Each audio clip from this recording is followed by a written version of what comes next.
Ayn Rand's influence in relevance is growing, and objectivism's influence in relevance is growing. This just demonstrates how powerful Ayn Rand is. That the right tries to cozy up and try to act like her when they're not. Certainly Donald Trump is not. And the left takes every opportunity to smear her because only objectivism has the answers. And you see it all across the political and cultural landscape. 3 decades after her death, the writer Ayn Rand is still the subject of serious debate.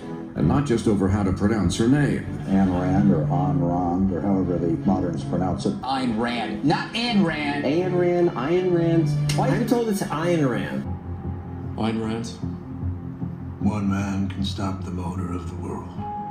Atlas Shrugged. Yes, sir. I believe that.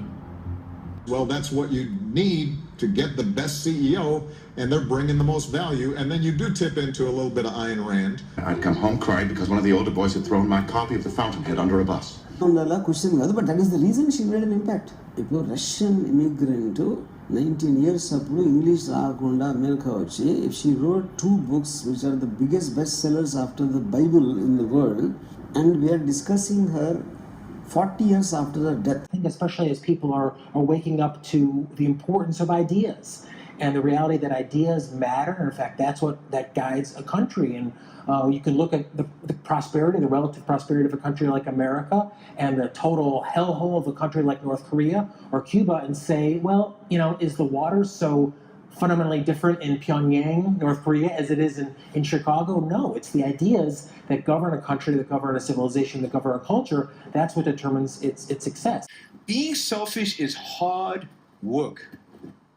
It requires diligence and thought and evaluation and reevaluation. Rethinking what you really believe and what your values really are. But it's fun. It's exciting. It's an adventure. Embrace it. Thank you all.